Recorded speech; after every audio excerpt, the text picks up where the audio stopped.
There you go. All right. Third question, double down or diversify? Are you doubling down on existing customer success strategies or diversifying into new customer engagement channels? Oh man, I have this bone to pick with this dogmatic approach to how we build customer success. I love Nick Meta. I love Gainsight. But I think there's a lot of CS leaders out there who don't even realize that the entire foundation of their CS practice is probably built on a blog post from Gainsight that's now 10 years old. Hmm. And I think there's a lot of playbooks that need to be ripped up because the axes in which we're selling software is changing, right?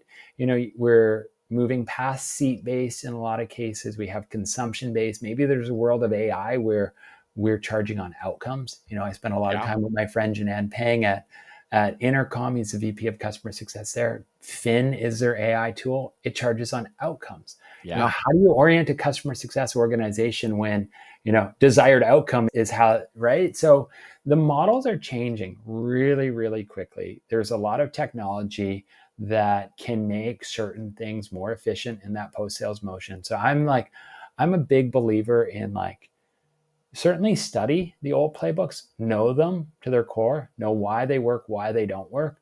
But really, especially on the pro sales side, you really have to think about your organization from a first principles basis. When I talk to the best CS leaders I know, the ones at, Stripe, the ones at, Datadog, the ones at, these just generational type companies, they're actually thinking about customer success not in the perspective of here's how I do it. I need to do EBRs. I need to do this renewal process. They're thinking of it along hey, what do I need to fulfill for my customer? What are the strengths and weaknesses of my organization? What does our overall go-to-market motion look like?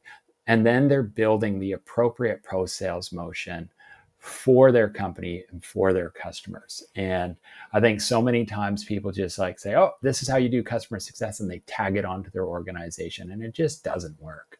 And so you really have to think it. And I'll give you another example of that.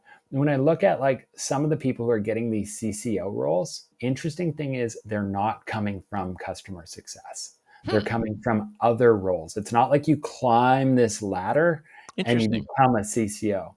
Sarah Acton's a perfect example. Sarah was the CMO. She's now Hmm. the CCO at Bill.com. Interesting.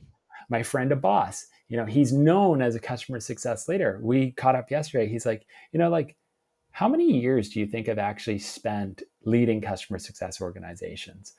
I was I don't know. And he's 5. He's I'm the SVP of customer success at GitHub, but he's had tours of duty in all of these other functions. And that's Hmm. actually why he's successful in that. He's been on the product side.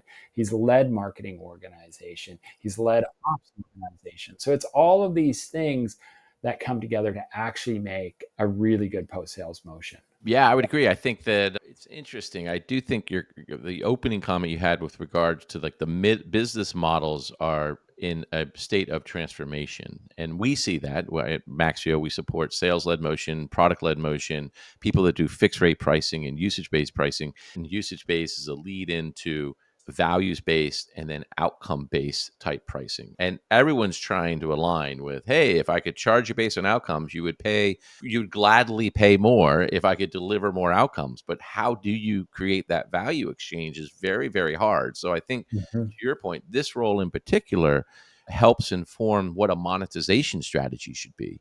How do you think about that pricing and packaging? I would say that's probably one of my lessons learned coming. And I've been in a C-suite role since 2015, and I appreciate pricing, but not as much as I probably should have.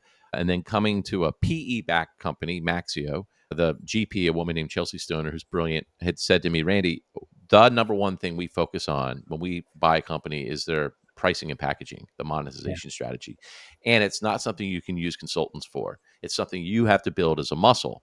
And the way you build that is really understanding the value you're delivering to your customers. Well, what's the organization that's going to provide you the most insight on that in terms of the value it's going to be coming from? Well, how are the renewals going? Where's the negotiation happening? Where do your Mhm. upsell come from? And so I do think the CS leader can be one of the drivers of your go forward monetization strategy. They have to be. If you want to have a job, in Yeah. this new world, you have to think beyond maybe everything that you thought was customer success, because your role can be way bigger in this new world that's unfolding before our eyes.